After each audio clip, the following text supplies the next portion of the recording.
सब तीर्थ है, लेकिन तीर्थों का राजा कौन होगा? हमारा राजा कौन होगा? सभी राजा के बिना तो काम चलता नहीं है, किसी अगुआ के बिना तो कार्य चलता नहीं, होता नहीं है। तो हमारा राजा कौन होगा? ब्रह्मा जी ने कहा जो तुम्हें सबसे बड़ा हो, एक से एक बड़े तीर्थ, एक से एक बड़े धाम, उसमें कौन किसके लिए गणना करे? फिर ब्रह्मा जी ने क्या किया? एक तराजू मंगाई, तकड़ी तराजू मंगाया, और उस तराजू में सभी नदियों को, सभी तीर्थों को बिठाया, और एक तरफ प्रयागराज को बिठाया। फिर भी प्रयाग का पलड़ा भारी हुआ, तब से उसका नाम पड़ गया प्रयागराज। प्रयागराज जानते हैं कहाँ है? कहाँ पे? इलाहाबाद को ही प्रयागराज कहा जाता। अब इलाहाबाद उसका नाम रह नहीं गया, मोदी जी ने चेंज कर दिया, अब सीधा प्रयाग हो गया। उस प्रयागराज में गंगा, यमुना और सरस्वती जी गुप्त रूप से बहती। उसमें 33,100 तीर्थ एकत्रित हैं। प्रयागराज पे 33,100 तीर्थ एकत्रित हैं। उस पावन पुण्यमयी धरती पर श्री सूत जी महाराज 88,000 ऋषियों को कथा का रसपान करा रहे हैं। सूत जी जब कथा रसपान कराने बैठे तो ऋषियों ने पूछा, प्रभु, कहा, हे प्रभु, कल आपने बहुत अच्छी कथा सुनाई, देवराज की कथा सुनाई, बिंदुक और चंचुला देवी की कथा सुनाई, लेकिन मैं एक चीज सुनना चाहता हूँ। ये जो आप शिव महापुराण की कथा सुना रहे हैं, इसको लिखने वाला कौन है?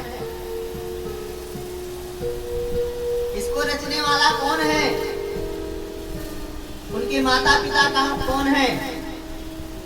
उनका नाम क्या है? उनका जन्म कहाँ हुआ था, कैसे हुआ था? इसका हमें रसपान कराएं। आप बार बार कहते हैं मेरे पूज्य गुरुवर, मेरे पूज्य गुरुवर ने मुझे यह कथा सुनाई। वो गुरुवर कौन है? वो गुरुदेव कहाँ हैं? उनकी कथा हम सुनना चाहते हैं। तो सूत जी ने कहा, मैं अवश्य ही सुनाऊंगा आपको। सूत जी महाराज ने कहा, यह कथा मैं अवश्य ही सुनाऊंगा। फिर ऋषियों ने पूछा, प्रभु, सबसे पहले शिवलिंग की उत्पत्ति कहाँ हुई? हम शिव जी की पूजा करते हैं तो लिंगायत के रूप में करते हैं। शिव जी की मूर्ति पूजा नहीं होती हमारे सनातन धर्म में, केवल लिंगायत पूजा होती है। उन्होंने पूछा, यह लिंगायत रूप प्रकट कहाँ हुआ, कैसे हुआ, और इस पृथ्वी पर सबसे पहला शब्द कौन सा आया? यह भी हम सुनना चाहते हैं। श्री सूत जी ने कहा, आपका प्रश्न बहुत ही उत्तम है, मैं आपको इन सभी कथाओं का श्रवण कराऊंगा। फिर ऋषियों ने पूछा, प्रभु, जब शिवलिंग की उत्पत्ति हुई तो सबसे पहला पूजन किसने किया था? शायद जानते हो आप लोग, जानते हैं कोई? और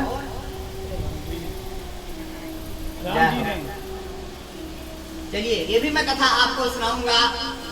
उसके बाद फिर ब्रह्मा जी के 5 मुख का वर्णन उन्होंने पूछा।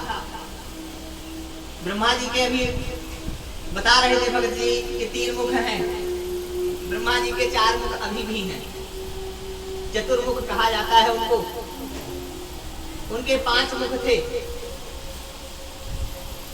उनका एक मुख कैसे कटा, कहाँ गायब हुआ और कहाँ जाकर लिप्त हुआ, यह भी कथा मैं आपको श्रवण कराऊंगा।